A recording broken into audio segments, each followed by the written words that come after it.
And good afternoon to you all. It's good to see you. First off, we want to congratulate you for being here, for participating, and also acknowledge the amount of work that you all have done to get you here. What I've been telling people is that, we don't know you, we haven't heard a single word from you, but we're incredibly proud of you and the work that you and your teacher have done. So just sort of know where you start off with us. My name is Lindsay Draper. I'm retired from the juvenile court bench here in Milwaukee County, Wisconsin. And my colleagues are.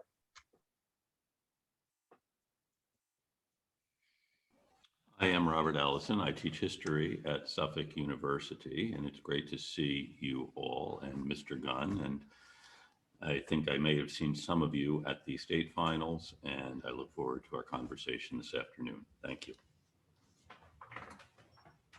My name is Jack Barlow. I teach politics at Juniata College in Pennsylvania.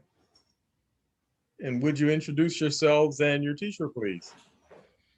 Hello, I am Jack Haddad from the Williston Northampton School, as we are all juniors, and we're the Massachusetts Wildcard Unit 2 team.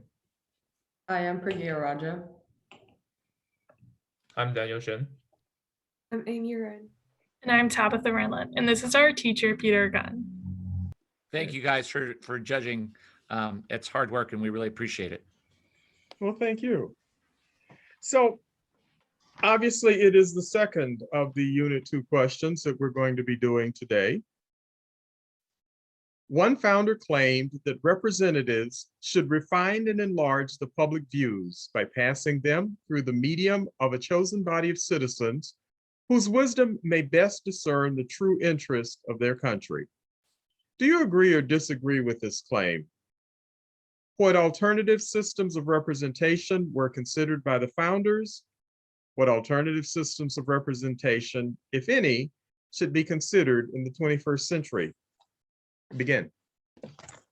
James Madison believed the ideal form of government is to have enlarged constituencies that would yield better representatives. Though in practice, Madison's theory was proved to be wrong. The founders had debates over the best systems of representation, from the debate over proportional and equal representation in states to the discussion of adopting a new system of electing the president. This topic has never ceased to be an issue in American government. We disagree with James Madison's theory on an enlarged Republican government. When it comes to representation, Madison argues that you will find more fit characters when the constituency is greater.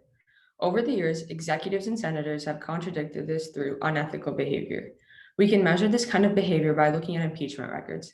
Since 1860, 3 of the 32 presidents the United States has had have been impeached, whereas only 15 governors out of at least 800 have been impeached. By comparing these statistics, we see that presidents have a higher percentage of impeachment. Because presidents are elected by a larger constituency, the percentage displays evidence that when we put into practice, Madison's claim is inaccurate. While creating the national legislature, the founding fathers considered 2 systems of representation. Representation based on the population and equal representation. Some delegates from larger states proposed that votes should be based on population, while delegates from small states opposed and believed that the states should use equal representation. Hamilton argued that the state were artificial entities made of individuals and accused small state representatives of wanting power, not liberty. He believed that the most just way to establish representation for states was through population. If each state got an equal amount of say in Congress, the people would not be accurately represented, and therefore it would not be democratic. However, William Paterson, who helped propose the New Jersey Plan with ideas of equal representation, writes, "Each state in the Union as a state possesses an equal right to and share of sovereignty, freedom, and independence." He proposed a unicameral legislature with equal votes for states. Paterson opposed plans for proportional representation with the fear that interests of small states would be ignored and deprived. Due to the controversy surrounding America's Electoral College, many think other systems of representation, such as mixed proportional voting or ranked choice voting, should be considered. Germany's national parliament, the Bundestag, is elected through mixed member proportional representation, where each citizen can cast 2 votes. The first uses plurality to vote for individual candidates for each electoral district in a single winner method. The second ballot uses the principle of proportionality to vote for the favored political parties. Each party gets a certain number of seats based on how much of the vote share they want. One system of representation that should also be considered as direct popular vote. In Canada, they call this the first past the post electoral system. According to the CBC, in every riding, the candidate that wins the highest number of votes with the right to represent that particular seat in House of Commons. And unlike America's system, the winner does not need an absolute majority. While the system has created some problems in Canada due to their 18 official political parties, it will work with more accuracy in the United States as there are far fewer political parties. America can also adopt ranked choice voting. Along with Ireland, Alaska and Maine are two states that already use this system. In ranked choice voting, lower ranked candidates count after higher ranked candidates have been eliminated from the race, and vice versa. So many voters feel their vote has more weight. The United States as a whole should adopt a system like Ireland's system of ranked choice voting. This will promote a higher percentage of citizens voting in each election and get a president who will be more widely liked. Another benefit is that candidates cannot criticize their competitors too heavily, as they want to be put as a second choice under their competitors. So candidates make more compromises, run a more bipartisanship platform, and propose policies that end up benefiting a wider range of people. Thank you. We are now ready for your questions. Thank you. Let me just ask sort of a general question. If you were to talk to Mr. and Mrs. Average American, do you believe he or she would really want to change the way we elect president, Congress, any of our people? Do you think the average American would say, let's make a change? I think that it really depends on their beliefs and how they interpret the Constitution and whether or not they're textualists. And I think that if they were textualists, I think they would be very opposed to this because they believe that the founders knew what was best and they want to follow the guidelines that they set in our Constitution. But I think if they were open to interpretation, I think that they could see the potential benefits. And I think that while they would agree that it would be challenging for us to adopt, there are very clear benefits, as we see in many other countries like Germany and Ireland and etc. Adding on to Tabitha, I think if they if they care about like a proportional, the popular votes over like electoral colleges, I believe they want to have a change in those voting systems on the representations. I think more recently, we see more and more people who are unhappy with our current system. And I think that one more recent election, like the 2016 election, when Donald Trump won the electoral, but Hillary Clinton won the popular, we saw a lot of calls for an abolishment of the electoral college because of a lot of everyday people who are just unhappy with the turnout of that election. And that may have just been on principle, or that may have just been pragmatic. But I think there were a lot of people who are making the argument on principle that they would rather have someone who's being elected by the majority of people. Okay, thank you. Now, you said that Canada does have some problems because they have this convoluted system, but the problem is because they have 18 parties, and whereas we only have 2. But wouldn't a system like Canada's here, where there is proportional voting, actually encourage more parties? I mean, wouldn't I want to form my own party and you might want to form your own party, and thus we would have the same problem? Isn't it the system that creates the parties as opposed to the parties being constants? I think that's a very valid point, but I think that America's two-party system is so ingrained in our society and all of our politics that while there could be development of new parties, those would still be the main two. And I think that I think that wouldn't necessarily be a problem for us, just for how deep the divide between Democrats and Republicans go. Just adding on to Tabitha's point, I think that it would be very difficult for this change in parties to happen all of a sudden. I mean, it would most likely, if it were to happen, be very gradual change over time. As she said, that it is such a system that we've had for almost since pretty much since the beginning of our founding, our constitutional founding, and one that would not just go away so easily. Yeah, to add on to Jack, I think, and Tabitha, the foundation that there's two major parties, I think it would be hard for a third party to be created and be as big as these two. And also, as Jack was saying, we're just engraved to the two major parties. Yeah, and also adding on to that, I feel like if there's more parties, then it's gonna be harder to like get into the agreement on the certain decisions. So I think two-party system could be like somewhat be better than the 18-party system. And I could ask why you would listen to a political scientist, but I'm not going to do that. I'm going to say, what about other things like gerrymandering or campaign finance or considerations like that, or simply enlarging the number of representatives in the House of Representatives? What effects would those have on the system that short of going to something like a ranked choice voting system? House of Representatives are the proportional representations. So when they increase the House number of the House representatives, then it's gonna reduce down the problem with the gerrymandering, because they get to they get the seat in the party through the proportional number of the population in each state. Yeah, just adding to Daniel's for changing, for example, to changing to the ranked choice voting. Realistically, I think it's just gonna be like a long process, because first we need to make a change in the Constitution in the form of amendment, and then the Congress needs to first have two-thirds of both houses vote, and if it didn't go through, then if like it cannot go through, the states need to have more power to call like the constitutional convention. So I think it should be like a long process to just change to the ranked choice voting, for example.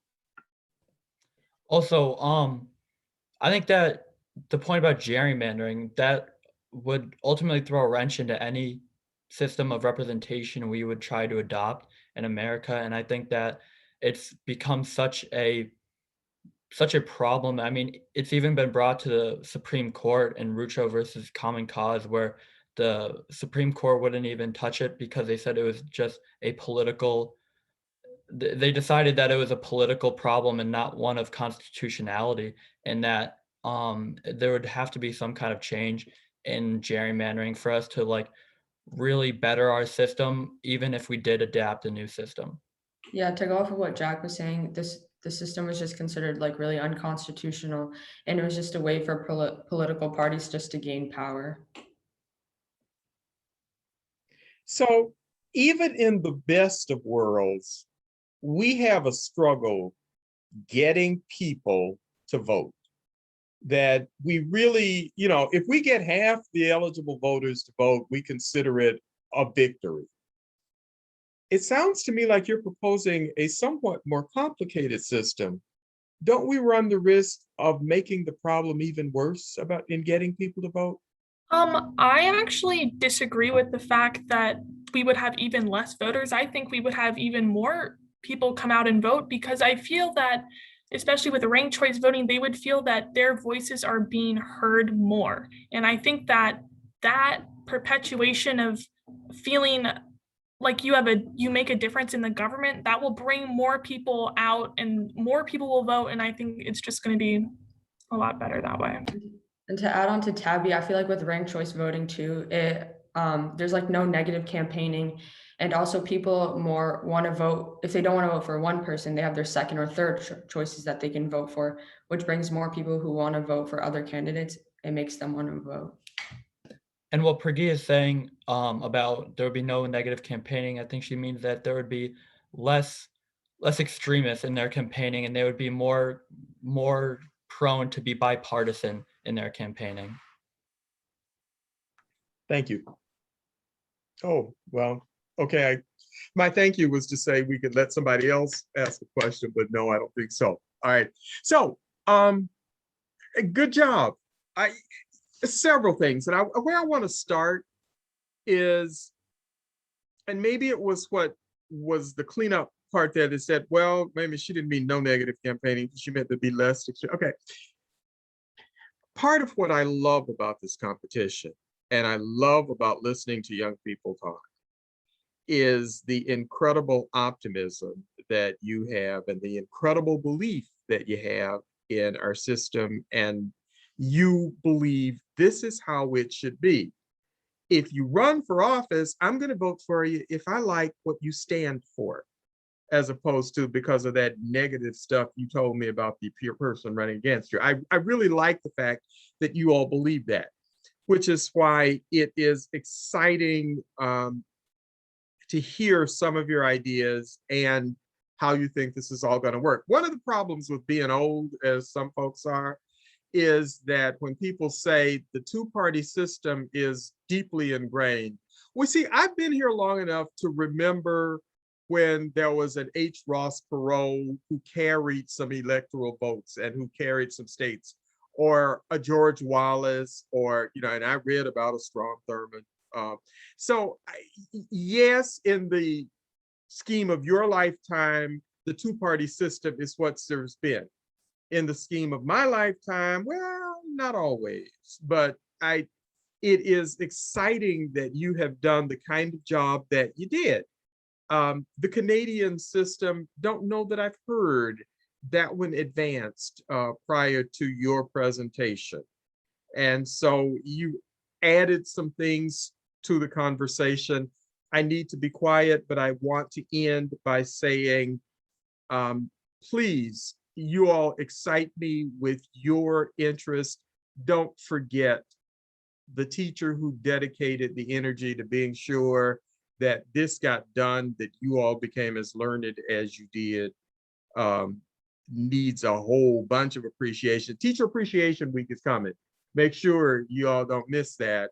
And again, I don't mean to embarrass Roger, but if there are people in the world about whom I feel like really high, Roger is one, because I know how much the Massachusetts program flies because of the work that he has done. So congratulations and good luck to you all. Great.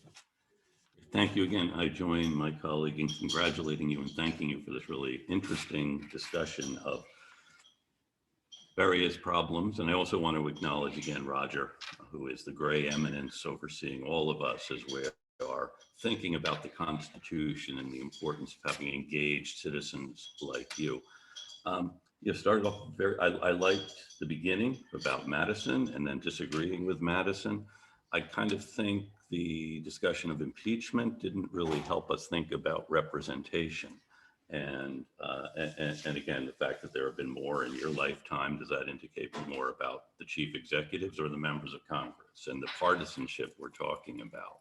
And the fact that we do have these two entrenched political parties, I think maybe one thing that feeds the frustration for those of us who don't necessarily ally ourselves with one or the other and are looking for alternatives. And you've identified some very interesting ones, ranked choice and so on. And, wanting to get at the end result of, better system, which is what Madison and the others were trying to get at. And I think we all have a responsibility as we're doing this to think through all of the implications of what we're suggesting, rather than saying, we don't think it'll happen. We don't think it'll be a problem, because there are always going to be a dozen problems we don't anticipate from every solution to a problem we did know about. So I really am inspired by your optimism, as well as by the fact that you've done this deep study of the framing of the Constitution and of the civic life of the nation. And I do look forward, as a fellow citizen of the Commonwealth of Massachusetts, to your continued engagement in its life. And I really thank you for being part of this. So thank you. And I really don't have anything new to say, except thank you. I do want to say one thing, and that is, you sort of drifted in your opening remarks from a conversation about Congress to a conversation about the president, and that is certainly a contemporary concern. But the question of whether the president should be a representative, that's an open question. And the other thing is there are some people who would say that it was okay that the outcome was what it was in 2016, that Hillary got the majority of the popular vote and Trump got the majority of the electoral vote, because that's what the Electoral College is for, right? Is to do stuff that way, and maybe the majority is wrong. So I think, you know, we certainly could have talked about that more going forward, but I think you guys are well prepared. I think you have a very good foundation for discussing the Constitution, for discussing government in general. And it's something that you're going to spend a lot of time doing for the rest of your lives. So I think you can thank Mr. DeRosiers, you can thank your teacher, Mr. Gunn, and you know, really honor them, because civic education is so important, and it's been important to them for a long time. And so they're masters of it. Learn from them. Thank you. Thank you, judges. Thank you, judges. Thank Thank you, you. guys. All right, let's unit 2, let's head back and join the rest of our classmates for a final wrap up. Thank you again, judges. I have served as a judge at state competitions. I know how hard it is, and I appreciate your making the time and effort to come and hear us out. So thanks very much. Have a great rest of your day. With that, I observe the hearing is ended. I stop the recording and will send the judges back to their breakout rooms. Thank you.